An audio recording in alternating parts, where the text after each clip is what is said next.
Om Mangalam Gurudevaya Devi Matriksha Mangalam Mangalam Bhakta Brindevya Sarva Lokaya Mangalam Om Stapakaya Dharmasya Sarva Dharma Sarupini Avatar Varishtaya Ramakrishnaya Te Namaha Om Jananim Sharadam Devim Ramakrishnam Jagat Gurum Parapadme Teyo Sritva Pranamami Muhurmu Sadashiva Samarambam Shankarachara Madhyamam Ashmarachara Prayantam Vande Gurum Param Guru Brahma Guru Vishnu Guru Deva Maheshwara Guru Reva Param Brahman Tasmai Shri Gurave Namaha Om Bhadrakali Namo Nityam Saraswati Namo Namaha Veda Viranga Vedanta Vijastana Evacha Sri Ganesha Sharada Guru Pyo Namaha Hari Om Shri Hari Shri Hari.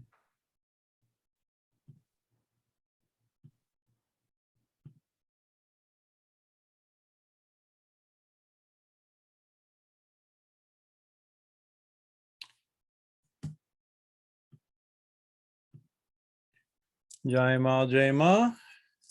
Happy to see everyone. Continuing our discussions on the Devi Gita from the Srimad Devi Bhagavatam.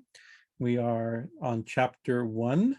Last week, after many, many weeks, I think 11 classes or 12 classes, I think, we, the gods doing sadhana, the Devi finally appeared, or is appearing. Can't say appeared, she is in the process of appearing.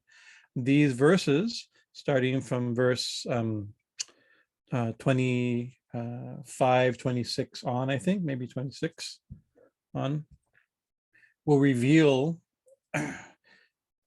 progressively different ways that of the goddess's revelation, right? Her appearance or her realization or their experience of her. And so we hinted at a little bit last week that there's various ways of experiencing the Divine Mother, of the God of the sacred, right? And so this first description is of perceiving of an infinite light, para mahaḥ, I think is the way it was described in verse 1 of the whole text.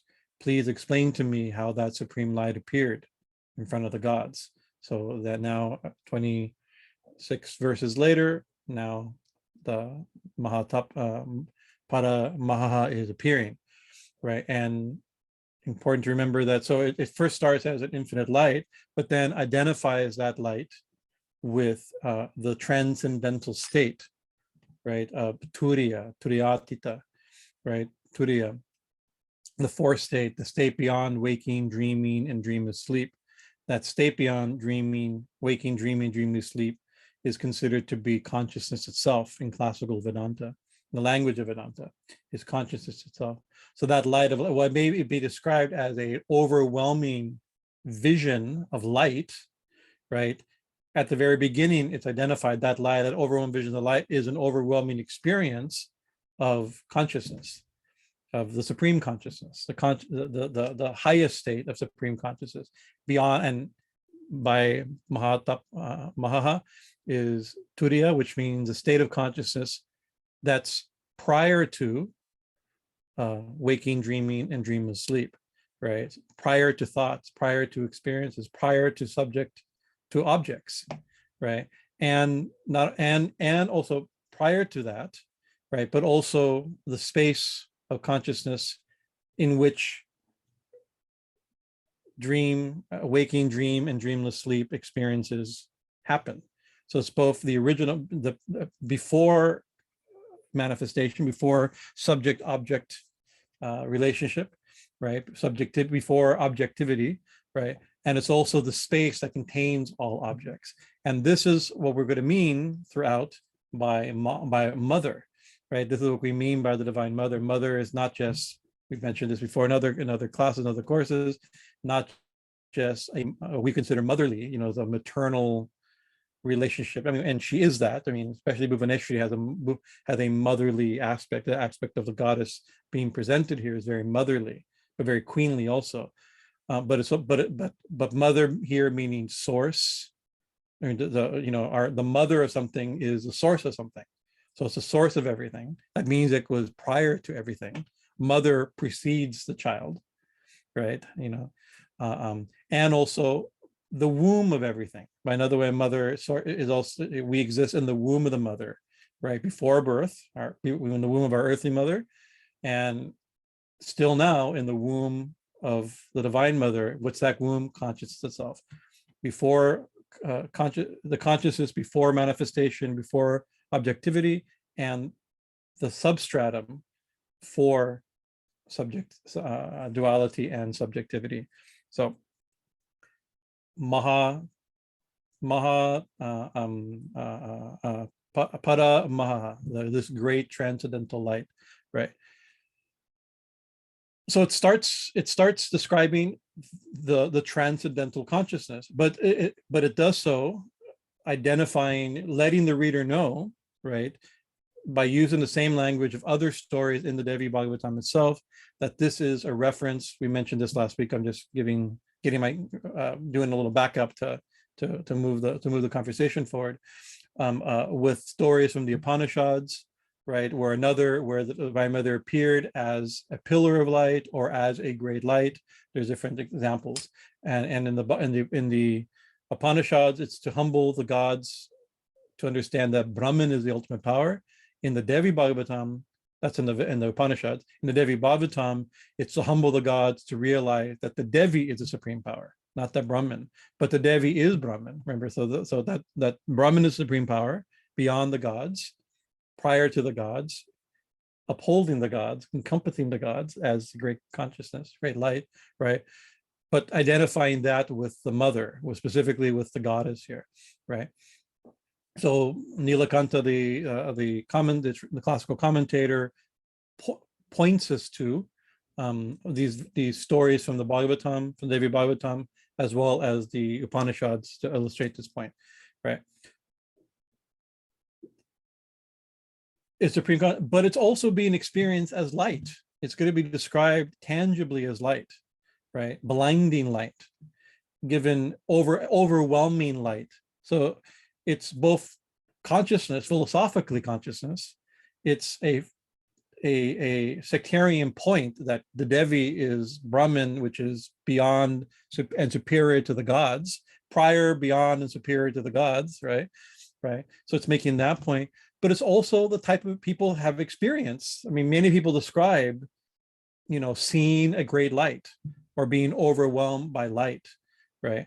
And so we have to take that type of experience, because this type of in a certain type of visionary experience, usually we think of a vision is a vision of a deity or of a saint or something like this, right? But the experience of light is a type of visionary experience also, right? So we'll take that also as a category of this anubhava we talked last week, of personal experience, right? Soon she will speak, or soon she'll take a form, right? And then she'll speak, and then she'll give teachings, and then she'll show a universal form. So all kinds of stepping up all these different categories of mystical, religious, spiritual, anubhava type experiences, right? So as we go into the description of this great light, we should remember it's the light mentioned in the Upanishads and in the humbling of the gods, the story, and the Devi Gita.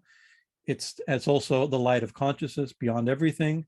And it's also a great light. We have to also take the text at face value also, right? Somebody says, "Oh, I saw an overwhelming light." You say, "Oh, you mean supreme consciousness, right?"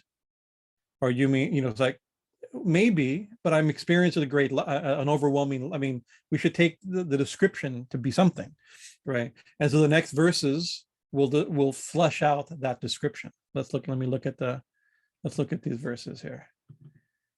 So this is the verse we dealt with last week, chapter 1 of verse 26 of chapter 1. Suddenly on the 9th day, on the months of Chaitra, this holy month just finished yesterday. Yesterday was the full moon day of the month of Chaitra.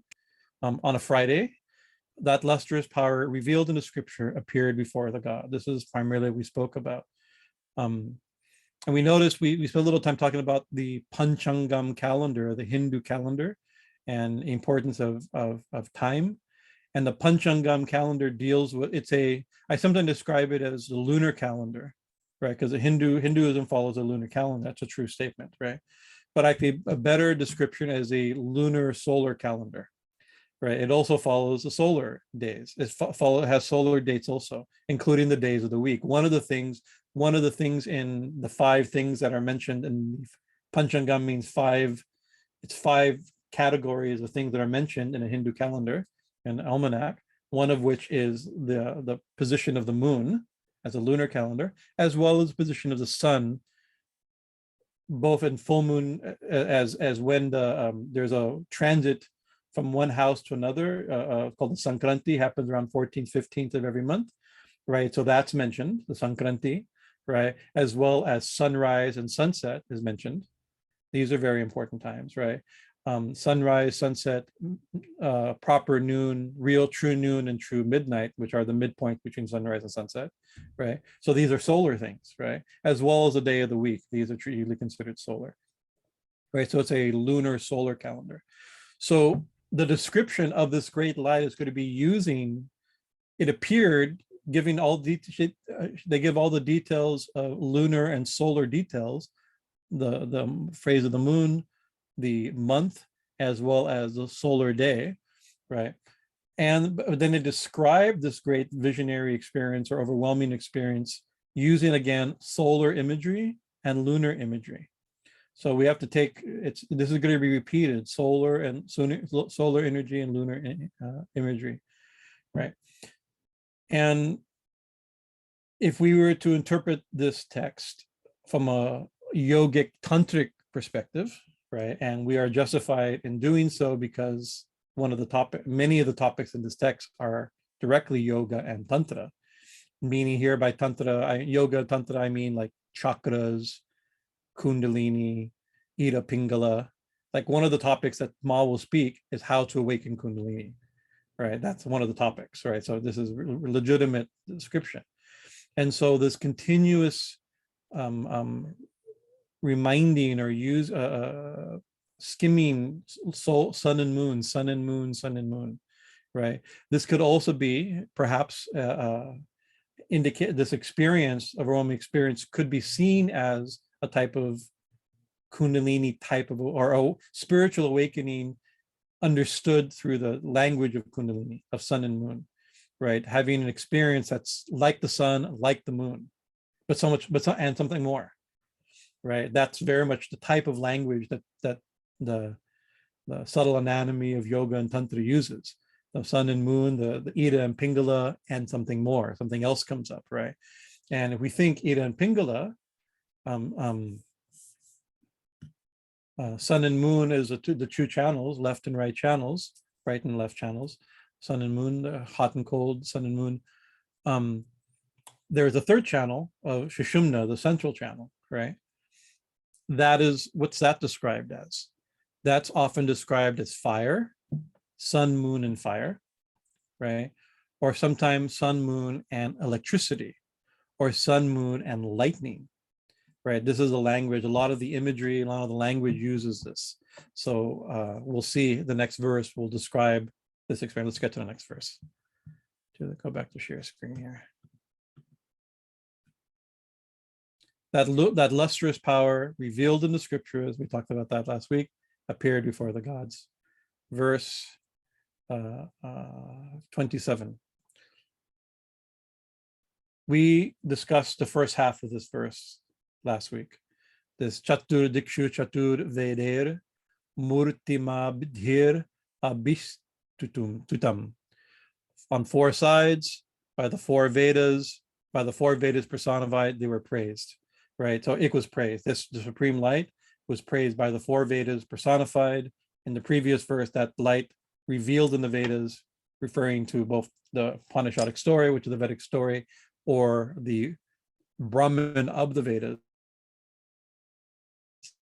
being described. We discussed quite a bit, and also about Vedic authority and pramana. We talked about that last week also, right? But let's look at the second half of this verse. Koṭi-sūryā-pratīkāśaṃ, candra-koṭi-suśītalam, suśītalam. So koṭi Surya, pratīkāśaṃ. Pratīkāśaṃ means resembling, right? So it's not the sun and moon, but it resembles the sun and moon. This experience, this light. These are now described. The subject of these descriptions is that mahaḥ, the supreme light of the supreme Shakti, right? Koti means 10 million. So there's a numerical system. Sanskrit numerical system is a little different than ours. We have a different set of numbers, but so this term koti, sometimes people koti means millions and millions, right? But actually koti, you could say, like we say millions and millions means like unlimited, right? So koti means, you can say millions and millions to mean unlimited, but actually koti means 10 million specifically. It's a number, specific number. So 10 millions and 10 millions, right? So it's even a bigger idea, right? I lost my beads here. Second.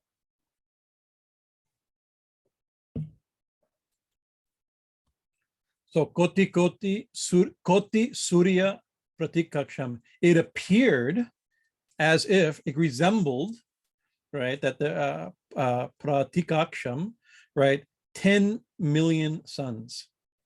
So that's a description, right?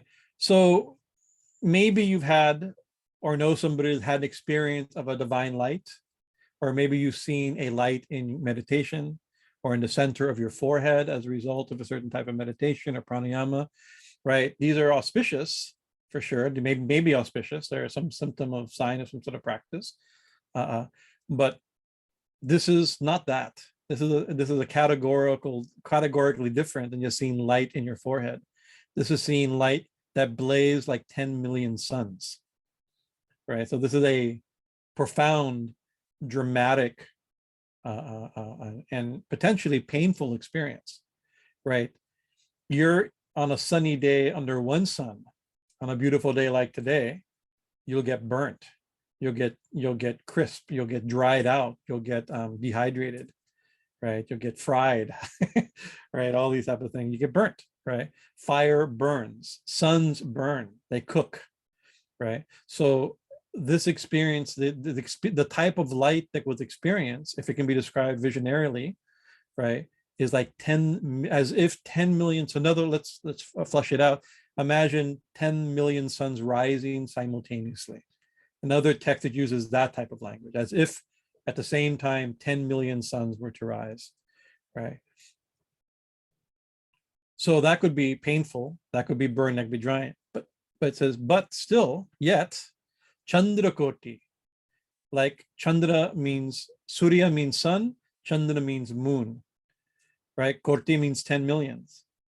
It is also like, it's hot and burning and drying and scorching and searing like 10 million suns, but it is also appears like 10 million moons, right? How beautiful. It's a very beautifully poetic statement, right? And it says it's Suśītala. Shitala, we have a goddess we've talked about in our other course, on our Hindu goddess course, especially when we were talking about village goddesses and the folk traditions. We have goddess Shitala Devi, right? Shitala Devi, we have an image of her at Kali Mandir. She's also the family deity of Sri Ramakrishna's family. Shitala Devi is the goddess of and protector from smallpox, right, in the ancient tradition, which is a fever disease for children, right? And so Shitala is the opposite of fever. She's cooling. So the word Shitala means cooling, right? Suśītala. Su means, if I understand properly, it is not my specialty, but like when you put su in front of a word, means very wonderful or good. You know, it's a word that indicates very positive word. So it's very cooling, very beautifully cooling, right? The term Suśītala also is a term, this very beautiful cooling quality, right? Is also a term for white sandalwood paste, right? And so it's called chandana, right? We dip flowers in it when we offer it. The ganda push idam sachandana pushpam Shri Gurave Namaha was this flower touched with sandalwood, sachandana with sandalwood paste, with sandalwood, right? When that cooling, so it's this cooling and fragrant and auspicious sandalwood paste, right? It's also used, like we are right now. I'm wearing bhashma, ash, right? But you can also make your tilak out of chandan, out of sandalwood paste. That when you do that, that sandalwood paste, one of its names is suśītalam, suśītala.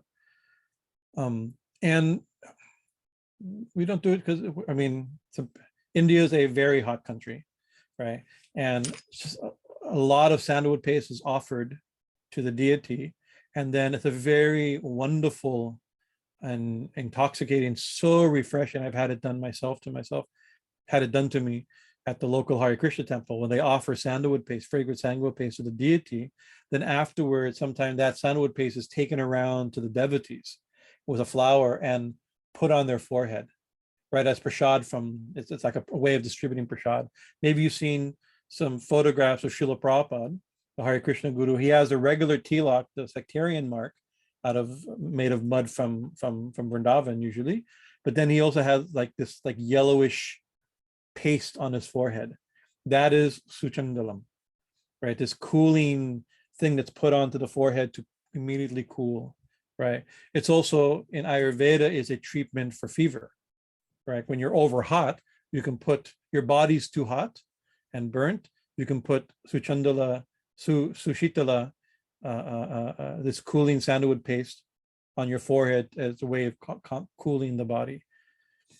Swami Ambikananda reminded me in Sri Ramakrishna's sadhana period, he had also, due to kundalini type of awakenings and movements of prana through various Ida, Pingala, and various ways that happen in his own dramatic forms of sadhana that he practiced, right? There was a period of time where his body was constantly burning, right? Like a fever, but he wasn't sick. He'd go, they hired Ayurvedic physicians and medical doctors thinking he has some sort of a fever. How do you treat this burn? His body, not only was it painfully hot, it was hot to the touch. It was burning red even, you know, as is described. It was like sunburn, but he wasn't in the sun. You know, he was burning, right? And the prickly heat and burning, it caused tremendous discomfort, where he used to, the description, he used to lay, submerge himself in the Ganga, in the cool water of the Ganga, up to his neck, and then put a wet towel on top of his head, just trying to cool his system down, but it didn't work. He'd come out of the water burning, right? So it was not fever, it was something different. It was a yogic disease. This is a symptom of from yogic experience, right? And nobody could cure him. And when he met his tantric guru, the Bhairavi Brahmani, many of you know Sri Ramakrishna's primary female tantric guru, one of the things he did when he met her is he explained all of his experiences to her, right? And one of the, at that time, he was suffering of this overwhelming burning quality, right? And what did she say? She knew this was a yogic disease. This was a cause, had a yogic cause. And she knew the scriptural symptoms as well as the remedy, a yogic remedy. So if I remember properly, I have to make sure I get this right. If I don't get it right, maybe I'm going to correct me, remind me. But I think she had him smear his body with suśītalam, with sandalwood paste. His whole body was sandalwood paste, and he wore a flower garland, right? A fresh, fragrant flower garland. And that immediately, almost instantly, the burning of his body went away. He knew she knew the cause of the burning is in his body like 10,000 suns. Right? He knew how to cool it, like with suśītala, with sandalwood paste and a flower garland to cool it like 10,000 moons, right? So when you're burning it, and if the heater's on and no air conditioning, things are going to burn, right? So this is just giving some, just within the Ramakrishna tradition, the yogic tradition, some ideas of this could be describing some sort of a spiritual awakening of sun and moon arising, Ida and Pingala having dramatic experiences, right? Could be reference. But let's take it, let's think that, and the next verse will fold that. I think this view is supported, especially by the next line of the next verse, right? But let's stop for a second and think of it as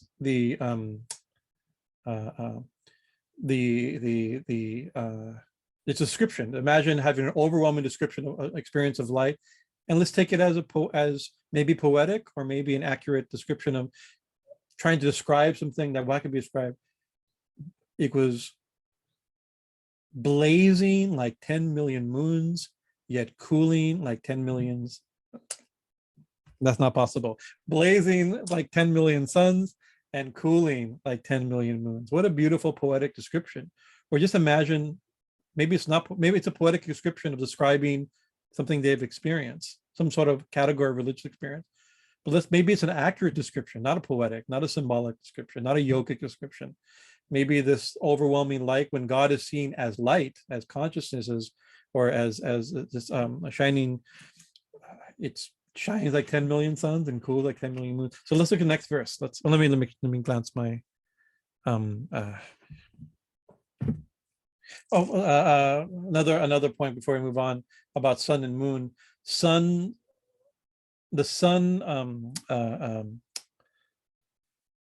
grows. Let's look at it. We've talked about Kundalini. We've talked about different things, but let's talk about just food and plants and nature, because the sun and moon are real things, right? These are if it works as a poetic metaphor, because we know the poetic significance, because we have experience of sun and moon. So look at sun and moon is our daily experience, hopefully, right? If you haven't looked at, did you see the moon last night? It was a full moon. Right. Did you spend a little time in the sun? These are real things, right? And so in the Indian conception, this is not just Indian conception, but this is definitely the view of Ayurveda, but this is probably everybody's experience. And generally, sun grows food, right? Without the sun is required to grow food, right?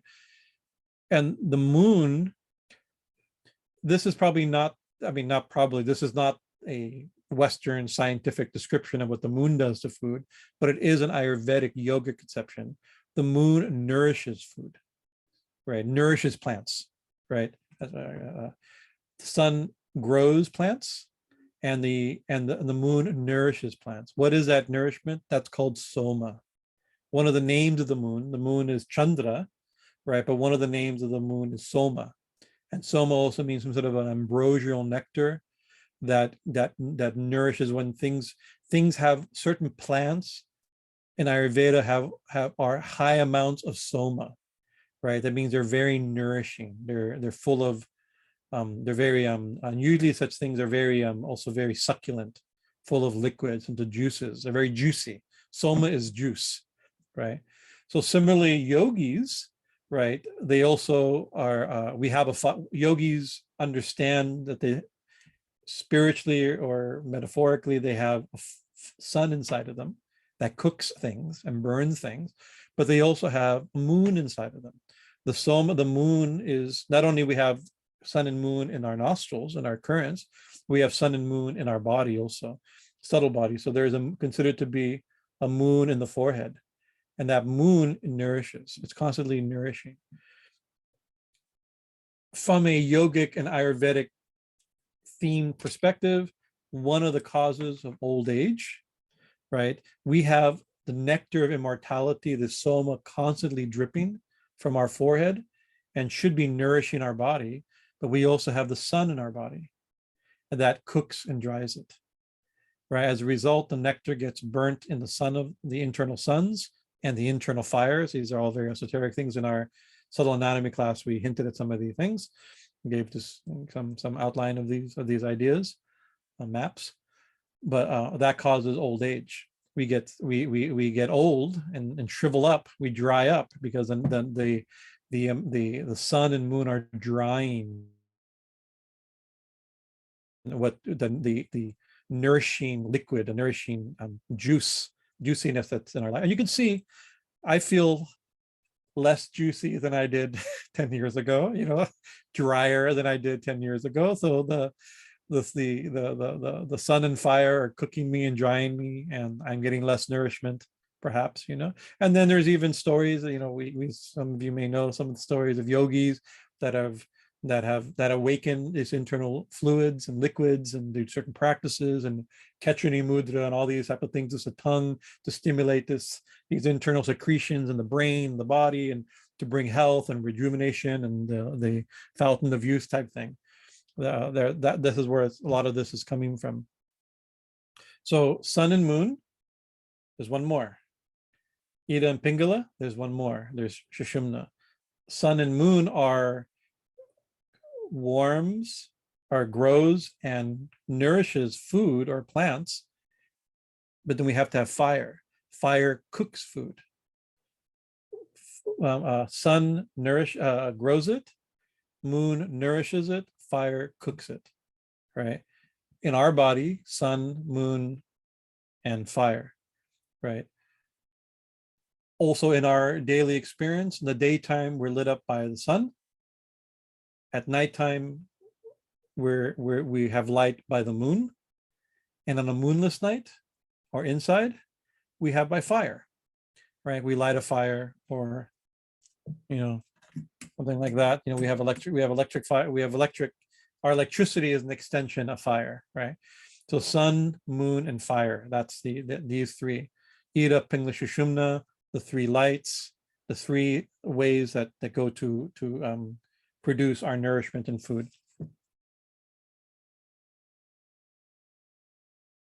Let's go back to the verse, see where we are. Praised on all sides by the four Vedas, it blazed like 10 million suns, yet it was soothing and cooling, soothes like 10 million moons. Let's look at the next verse.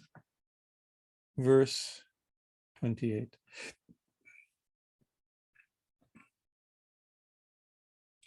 Vidyut-koṭi-samānā-bhamaruṇaṃ.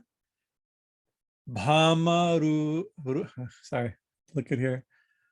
Bhamaruṇaṃ tat-paraṃ mahaḥ. So the topic here is tat, that. What is that? Param mahaḥ, that supreme light. We're talking about this light, the supreme light, which is a fourth state of consciousness, the source, the substratum of everything, as well as the visionary experience we're having, or the internal experience we're having. That supreme lustrous power, he translates, right? It shone like, blazed like 10 million suns, was cooling like 10 million moons. It also was like, what is the term, samana, it was like vidyut-koṭi, 10 million flashes of lightning, right? So this is, in this sun, moon, and fire, lightning becomes the symbol of fire, right? And so in Kundalini experience, sometimes described as fire, sometimes described as lightning, right? The Kundalini experience can be seen, sometimes experienced, both as a rising fire in the central channel, or as a flash of illumination, like a lightning strike, right? Flashing like 10. So it is also like 10 million, like it's not like 10 million strikes of lightning. Imagine 10 million lightnings at one time. It's that type of, it's a means, what it's saying, it's electric, right? So here the lightning is not going to be exactly like burning or something like that. It's like, it's hyper energetic. You think of it this way, fully electric, that type of, imagine, I don't know if, I imagine you haven't been struck by lightning. I was almost struck by lightning. It struck many, many years ago. It struck 2-3 feet in front of myself and my friend, Scott, my high school friend. And it's funny, it's interesting. There's a verse in the Gita that says, amongst weapons, I am the lightning. I am lightning. I am the lightning bolt. It says among luminaries, I am the sun. Amongst immovable objects, I am the Himalayas. These section of the Gita, Krishna is describing the greatest amongst each category is I am that, right? And it says among weapons, I am the vajra, or the lightning bolt. I forget the word that he uses, right? And we were at the Hare Krishna temple in Laguna Beach. This is almost 30 years ago, probably. Maybe I was still in high school, I don't remember. And we were watching a lightning storm. It wasn't raining, but there was a lightning storm. We don't get, Ambikana loves thunder and lightning storm. We don't get much that here. And it was a rare, clear sky, dramatic, crossing, lightning in town. And we were sitting on the front porch watching the lightning, and one devotee quoted this verse from the Gita: amongst weapons, I am the lightning bolt.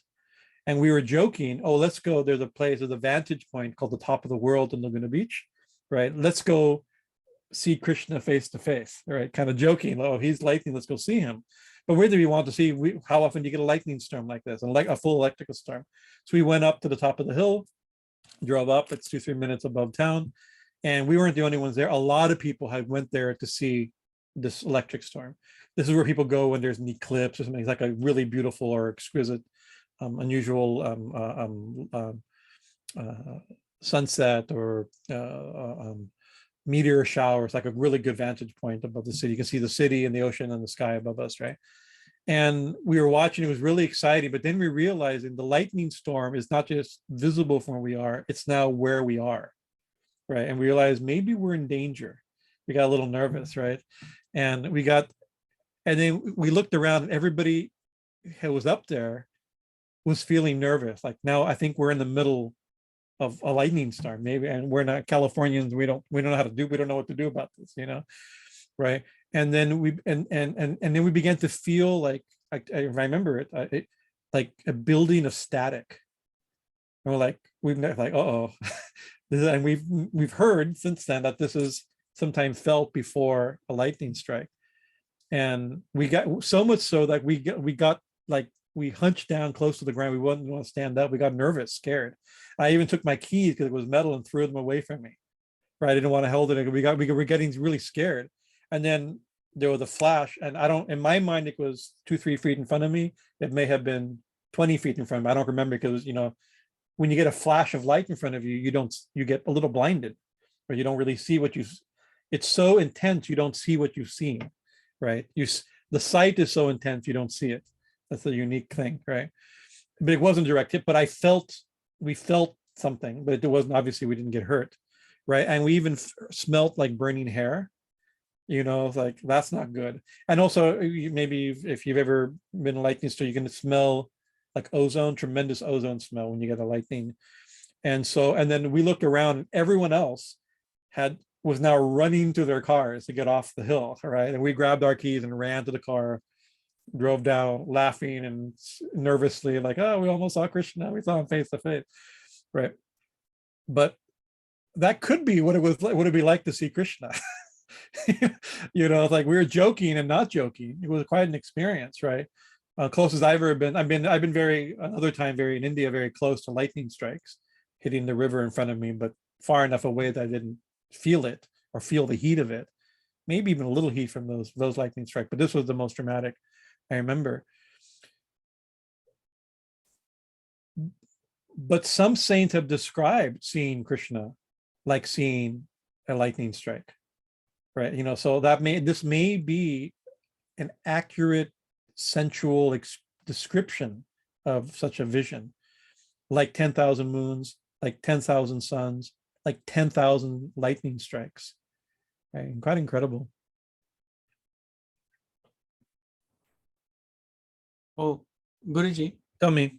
There is one, because sometimes I read nerdy weather articles, and apparently on February 1st of this year, in the United States, there was the largest lightning bolt ever recorded. It was one bolt that stretched 477 miles. Wow. And then it crossed over like 3 or 4 states. So if one bolt can be that, like that, imagine 10 million such bolts. Right. Yeah, think about, as poetry or as actual, as metaphorical poetry, we can get at the intensity of what's being described, or as an actual description. We can't even imagine what this is describing. And I think by using such dramatic imagery, such dramatic language, not like it was like the sun and moon and lightning. It was like 10 million suns and 10 million moons and 10 million strikes of lightning, right? It means I can't imagine two suns, right? What to speak of 10 million suns? It means it's so in other words, it's an experience that's unimaginable, right? So as I said, when you see a strike of lightning like that, that almost blinds you, that you see so much you can't see it, right? So that's another way of saying that some experiences are more than the mind can comprehend. And if you bring the mind down 10 million steps, or 9,900,099 steps down to describe it, oh, it was like, then we could say, oh, it's like the sun, and then describe that, oh, but like a lot more than that. That's when you start describing these type of spiritual experiences, right? Describing things that are inconceivable. And also, I mean, describing things that we haven't experienced, right? They're inconceivable partially because we can't conceive them except poetically, right? Because we haven't experienced it. But even the people who've experienced them, when they say it was like 10 million moons, means that they can't describe it either, right? We can't describe it because we haven't experienced it. And those who've experienced it or claim to can't describe it because it's beyond description. It's an overwhelming experience. It's beyond conception, beyond categories. We have no language, right? And we use language about infinite things all the time, but we use some only. Swami Vivekananda in the Bhakti Yoga book, he mentioned in his lectures, he mentions, the infinite God. We have no idea what infinite means. We say, oh, it's like the infinite sky. It's infinite like the sky. The sky is not infinite. We can comprehend the vastness of the sky, and the sky is a closed system. It's not infinite. We use something we know, romanticize it and extend it, imagine it, oh, more than that, and to describe something beyond our experience, right? So when it's back to the four Vedas are describing it, the four Vedas are that which is revealed in the Vedas. The four Vedas are praising it on the four sides, personified of praising it on the four sides, right? This is being described by Vedic mantras. This is being described in the Upanishads. This is being described in the mythological stories, non-pejorative use of the term, right? Mythic stories, maybe it's a better, less loaded to the ear, mythic stories about gods and goddesses and such appearances, right? But we have to say something, right? I'm also reminded, Swami Vivekananda at the Parliament of Religions, he gave the story, all of you probably know this story. He gave the metaphor example of the frog in the well, right? A frog from the ocean fell into the well, and the frog in the well asked the frog from the ocean, where are you from? Welcome to my well, where are you from? I'm from the ocean. What's the ocean like? Oh, it's really, really big. Is it bigger than my well? Is it as big as my well? Oh, this is ridiculous. It's many times bigger than the well. Like 3 times bigger than the well? I'm paraphrasing the story now, right? It's like millions of times. You could say like 10 million wells filling at the same time. You could use this type of language. It's inconceivable to think somebody who's grown up in a well that there's any such thing as 10 million times bigger than the well, right? Then the well frog said that you're crazy. Would you obviously, there's no such thing as the ocean, and get out or I'll kill you, right? So Sri Ramakrishna, Swami Vivekananda uses this story to describe what common people like us do when mystics describe their experiences, describing, oh, I saw a light. Oh, I also know what light is. Is it like this light? No, it's more than that. How many? Like 10 million times more than that. Well, now you're talking crazy, right? You're being poetic, like you have never experienced any light. You're probably making it up, right? So maybe they have experience, and maybe that's the only way they can describe it. And the fact that it sounds fanciful and outrageous and dramatic and inspirational to us is because we haven't experienced it. But if we don't, but there's a thing, maybe it's romantic and outrageous, But did that make it sound like fictitious, like it's a made up thing? To some it might be. Some people think, oh, this is clearly just a, people talking, to say something like 10 million suns and 10 million moons and 10 million strikes of lightning is to say something that doesn't exist, because that's not a thing, right? It's obviously hyperbole, that's the word, hyperbole, and hyperbole means it's not true. It gets so outrageous it can't be true, and therefore you can dismiss it, right? But to some, like, yeah, I know what that is. I believe that's true, right? It's like there is this type of language that goes beyond talks about things beyond experience, beyond conception. Even if it's beyond our experience, it may not be beyond our experience, right? Because that para mahaḥ, that light that they're experiencing as an object, in a certain sense, right, is the fourth state of consciousness. It's a subject, right?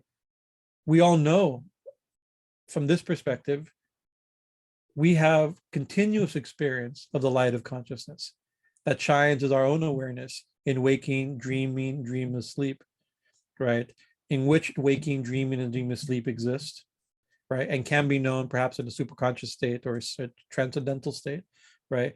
It's, in one sense, our reality, our own consciousness, our own light. This is, and then when you hear such outrageous and dramatic descriptions, and you go, yeah, I recognize that, right? You could be recognizing it due to cultural reasons. We grew up with this type of mystical language, especially we grew up this way.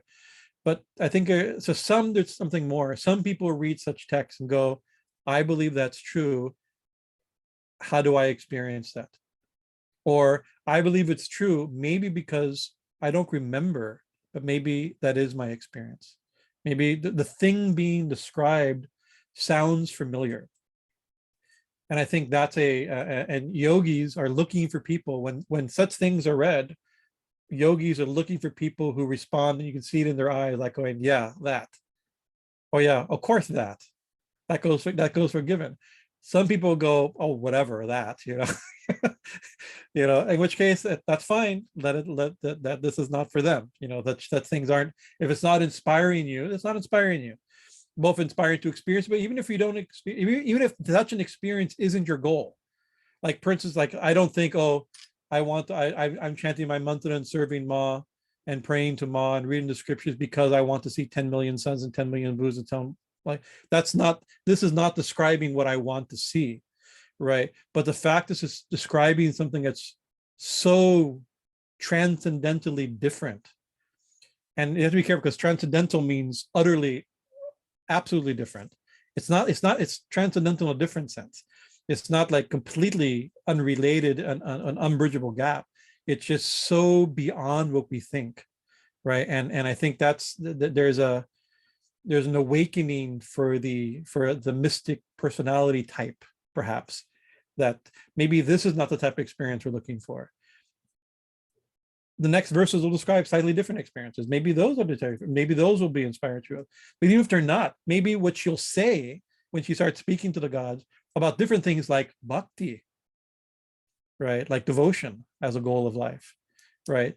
It's like you finally see 10 billion suns rising simultaneously, right? And take on a form, and then she finally tells you, and what's it tell you? Oh, what should you do? Sing her praises, observe her festivals, serve her devotees, and love her, right? So but even if that's the ultimate goal, our ultimate goal, or an unultimate goal, or whatever the type of spiritual goal that we may be inspired by, or maybe even experiencing, right? These verses should inspire either way, right? Because it's this experience, this reality being either experienced as this or being described like this, right? To give us an idea of it, as if, right? This is real. This is a real thing, and that can be experienced this way. Can also be experienced in many ways that this experience will lead to. This experience will reveal as we move forward. What else did it say here? Oh, it says Bhamaruṇaṃ. This term here, Bhamaruṇaṃ, says he's translated as tinged with red. Arunam. Arunam is a term. Swamiji Sri Ramakrishna uses this term, doesn't he? This Aruna. How does he use? It's when it's translated in the gospel as like when you see that rosy color of the dawn, then you know the sun will come soon, will rise soon. So that color of red is specifically called Aruna, of the rising sun. Yeah. So this is the color being described, the color of the rising sun, here tinged with red. You know what? The red sky, right? And Sri Ramakrishna says, just like when you see in the eastern horizon, the black become lighter and then begin to turn red, Aruna, right? Then you know soon the sun's going to rise, right? The red sky in the east is a sign, a symptom, indicator that soon, within a few minutes, probably, the sun will rise. Sri Ramakrishna described longing, I believe, right? When you have longing for God, right? That is, then you know God vision or God attainment will come soon. Just like the red sky is an indicator of the sunrise, so longing for God is the symptom or the indicator that God will be experienced, or God will be seen, right? So there's a lot in this beautiful image of the red tinged, right?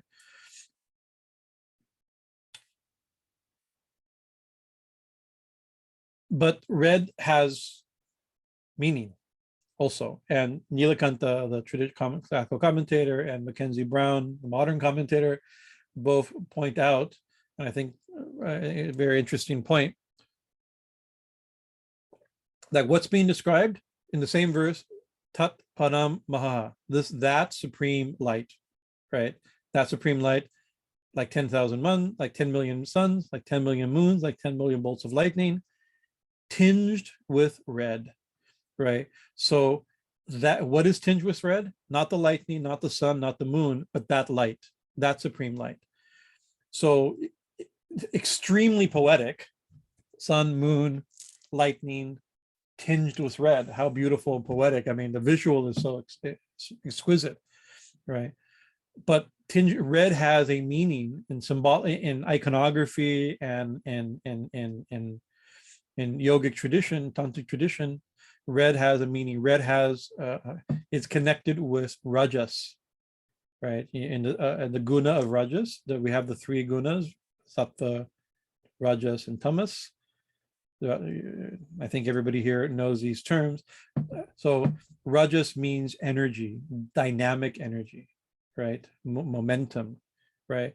So this light, this supreme power, right, revealed in the scriptures, revealed in the Vedas and praised by the Vedas, right, is described as shining like 10 million suns, cooling like 10 million moons, like flashing like 10 million streaks of lightning, right?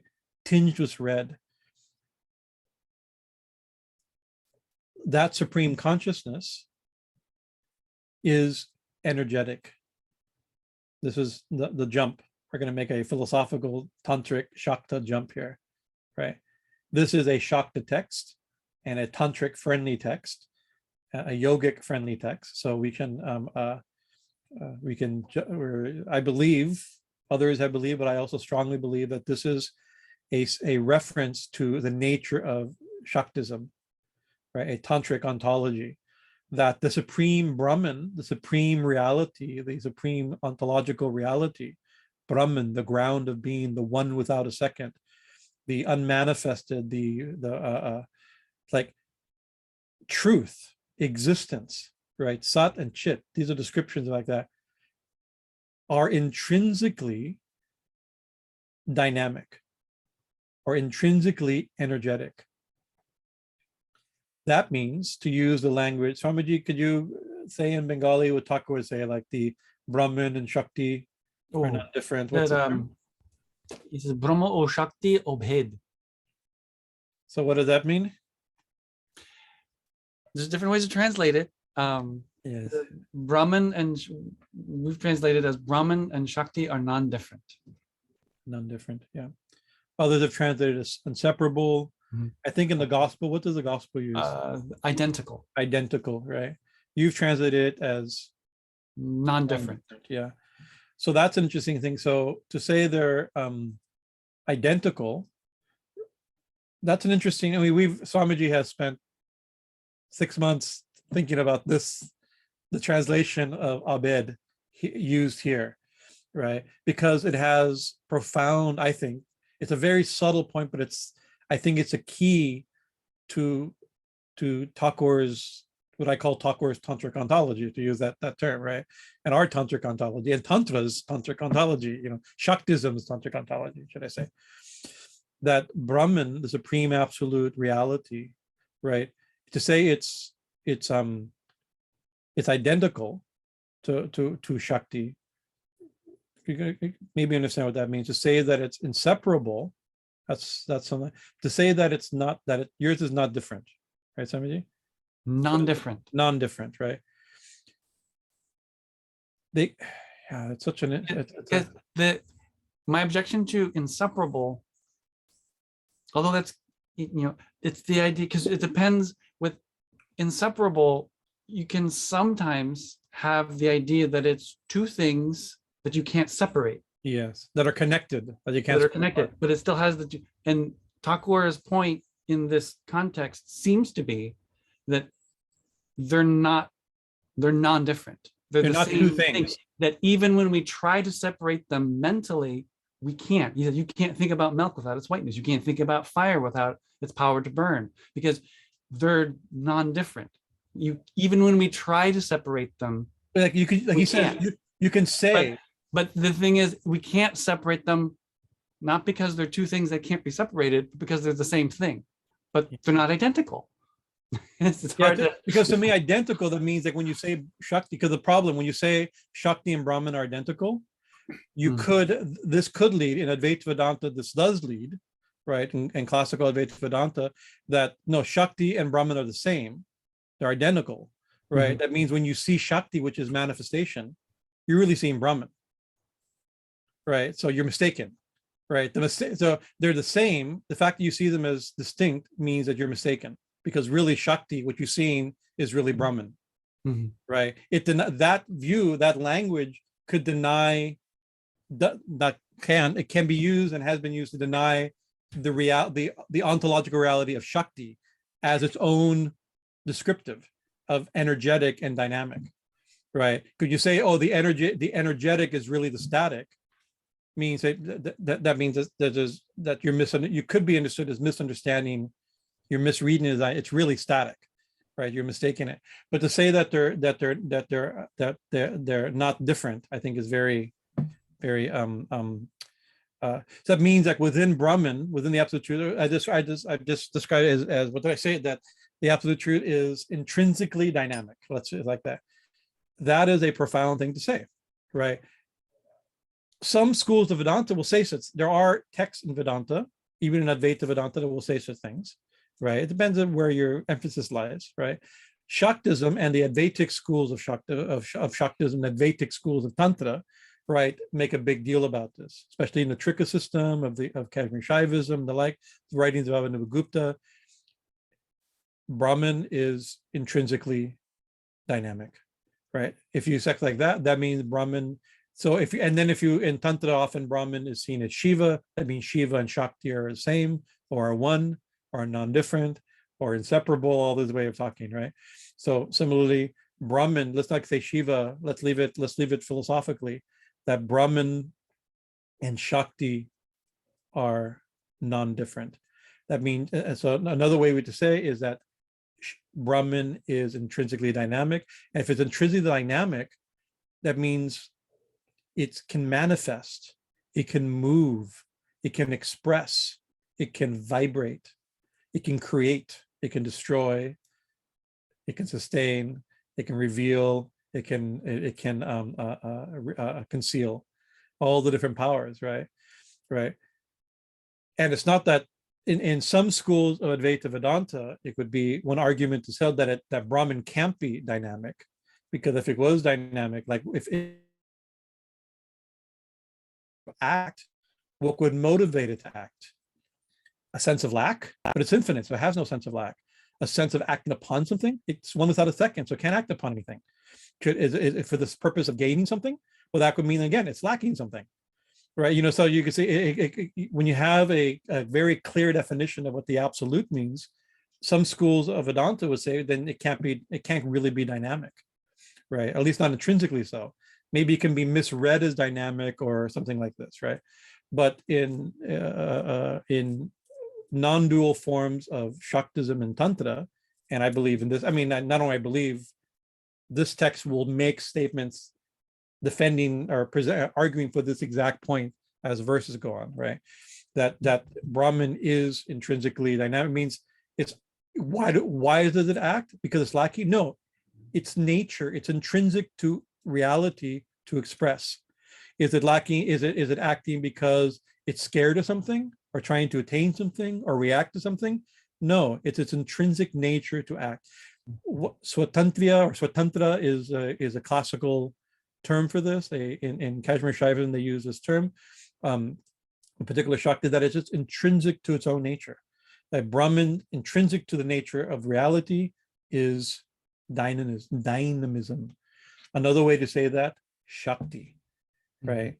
Right, manifestation, right, action. So here, let's go back to our verse here. Well, Guruji? Yes, Amaji.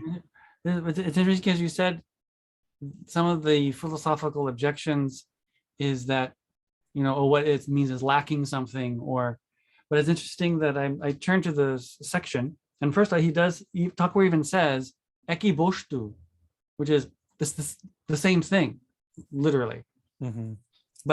But he starts this whole paragraph of talking about this. He starts with Adya Shakti Lila Moyi. And that idea of, like you just said, the idea of play, that doesn't mean you're lacking anything. It doesn't mean it's the being full of play, being playful. Yeah, that's a different. Yeah, Adya Shakti Lila Moyi. Yeah, actually, and that's a example that Kashmir, the Trika system of Kashmir Shaivism, uses this. Technical systems, I may be misnaming exact school of what sub-branch of Kashmir Shaivism, is not my specialty, right? But it's definitely inspiring, though, right? Because it has very clear language. It's given very good language for Shaktism in general, right? But it says that a child plays because it's its nature, right? Is it doing it to get something? I mean, maybe. I mean, you can interpret. This is a little poetic description. Maybe psychologically there is a reason for it, and out of fear, whatever, right? But just the emotional, poetical version of this, it plays because it's its nature to play. If you leave it alone, if you put it next to somebody, it will play with that person. If you leave it by itself, it will play by itself, right? It's because it's intrinsic nature. It's intrinsic. It's inherent nature, right? A child that doesn't play, something that's not fully a child, right? A child plays, right? So similarly, Brahman, or reality that doesn't manifest playfully, right, isn't reality, right? And you can see, like, we posit a supreme reality that's completely unrelated and different from our experience reality, right? Well, I mean, as a mathematical requirement, maybe, right? But where do we come up with a completely other type of an unmanifested, unmanifesting reality, right? Reality means, in this sense, manifesting reality, expressed reality, not fully expressed, maybe not the, but within its nature is expression. I believe this is a very good definition of Shaktism, right? This is my go-to definition of Shaktism, right? That the supreme reality, Brahman, is intrinsically dynamic, expressive, right? Let's go further, and here her name is Bhuvaneshwari, right? So then we actually describing that nature. Once you understand that supreme reality is expressive and dynamic, right? Shakti, then the language of Shaktism begins to make sense. such qualities to a goddess or the goddess, Adya Devi, the original goddess, begins to make demonstrable sense, make reasonable, right? Anyway, let's go back to our verse here, 38:15.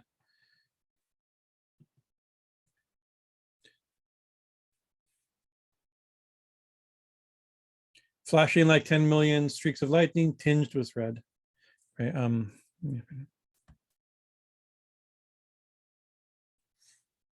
Also, that means that supreme light is expressive, is dynamic, is moving, is rajasic, right? In that sense, right? But because it's her, here it's not just it or that, it's her. Although here it's described as that light, right? But the next verse, she's in the 3 verses later, takes the form of a beautiful goddess, right? Who speaks with a voice of cuckoo birds and things like that. I mean, it was loving tenderness, right? So it's the that here quickly becomes her, right? So here the red tinged with red, what's her action, right?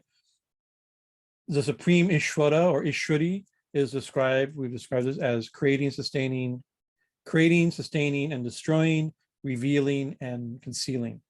Mahamaya, Mahavidya, these are the 5 attributes or powers of Ishvara, of the Lord, or Ishwari here, of the Lordess, the goddess, right? A controller, right? Here, Ishwari. So here, and Nilakanta makes a point, I believe, if I remember his commentary, the points quoted in his commentary, that what's her intrinsic power? What is she acting? What's her rajasic? She's reacting as a movement of grace.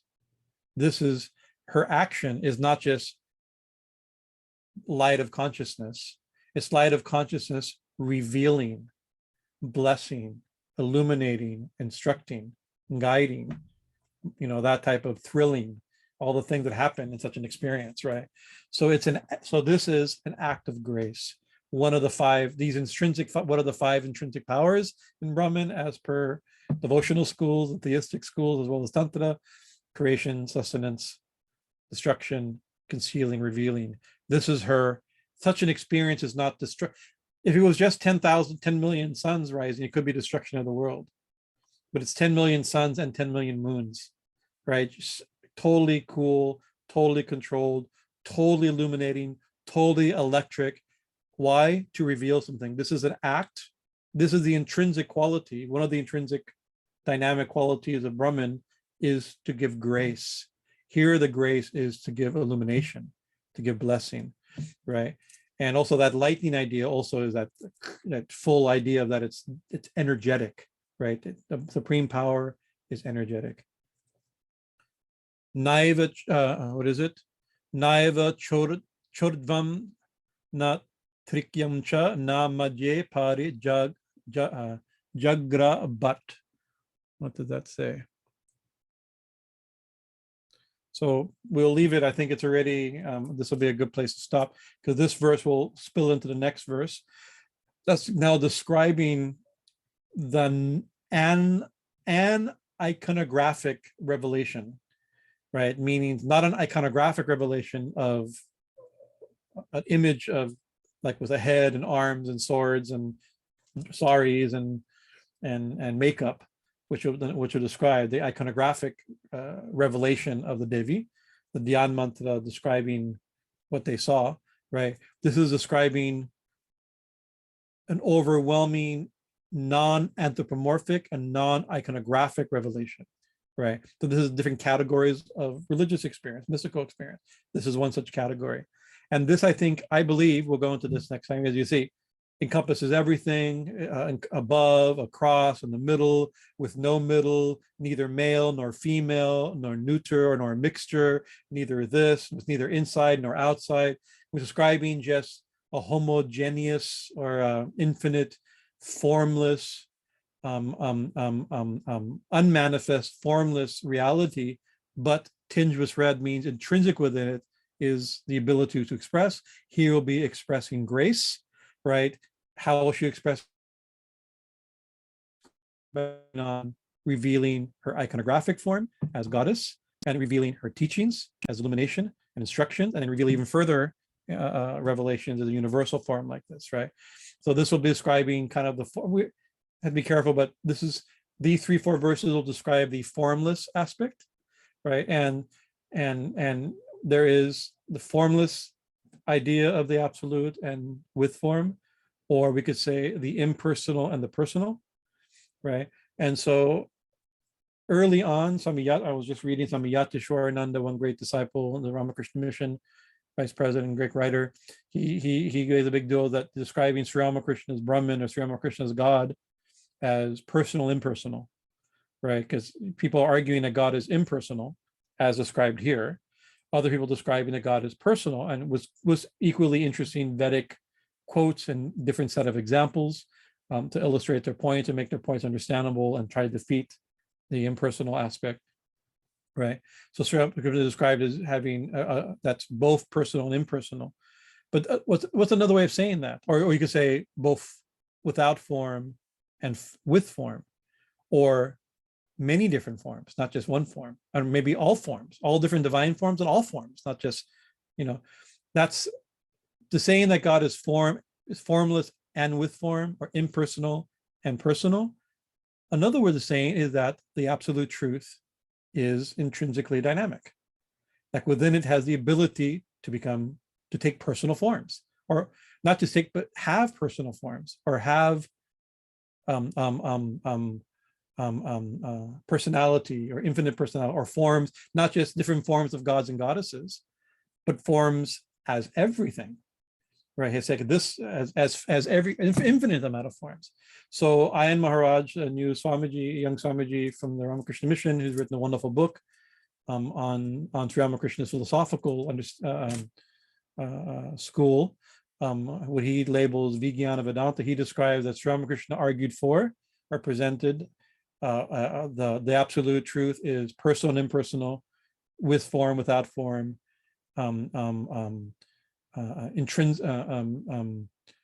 transcendent and immanent, right? And I would add to that, and having different forms, not just form and formless, not just form and formless, but also various forms, that as Krishna, as Kali, as Jesus, even Swami used that term, as different gods, different goddesses. That same absolute truth can do that. Why? Because the absolute truth is non-different, is identical to Brahman, with Shakti. That Kali and Brahman are the same, Shakti and Brahman are the same, or non-different, or connect, however we want to do, right? Or that the absolute truth is intrinsically, inherently dynamic.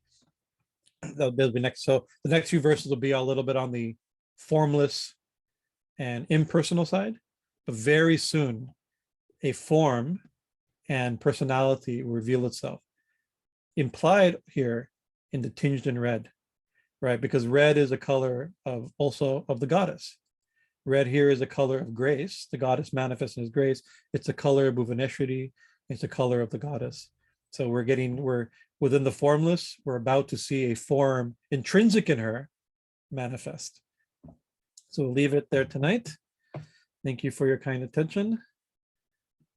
Are there any questions? Oh, Shri Jai Shri Guru Maharaji ki Jai, Jai Mahamai ki Jai, Jai Swamiji Maharaji ki Jai, Jai Bhuvaneshwari Devi ki Jai, Jai Ma Dakshineshwari Bhavatarini Dakshina Kali ki Jai. Jai Ma. Om. Any questions or comments? Om.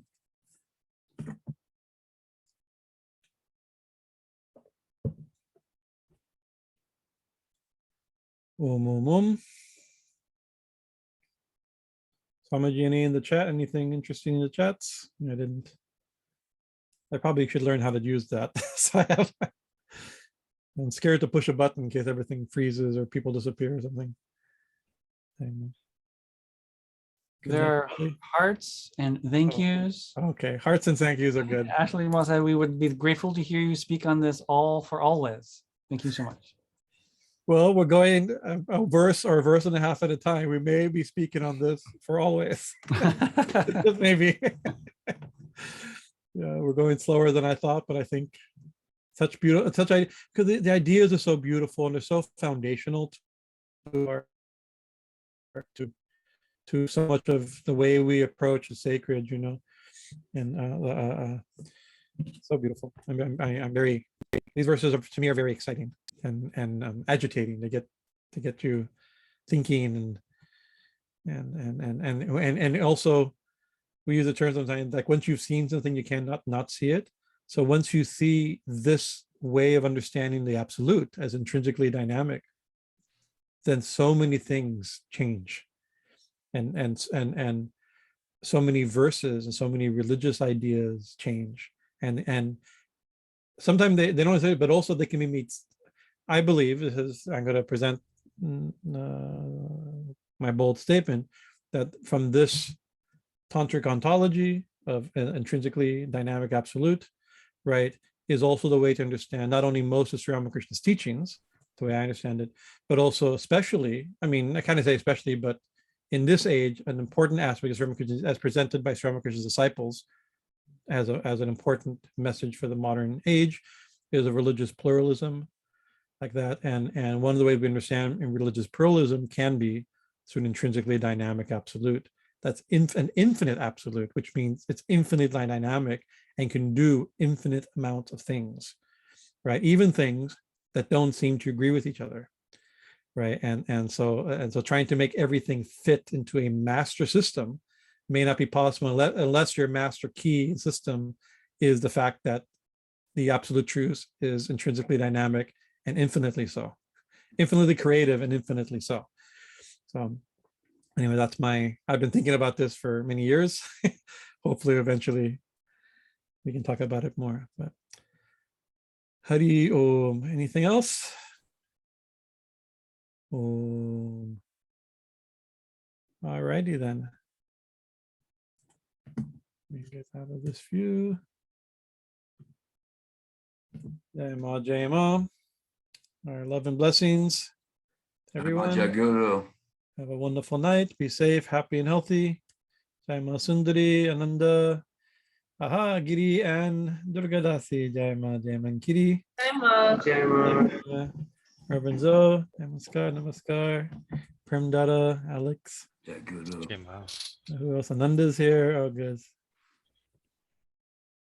Good. I'm seeing different faces. Jai Ma, Jai Ma.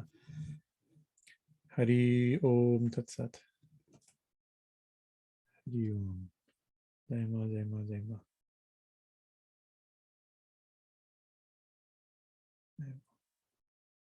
Hari Om. Jai Ma Kali.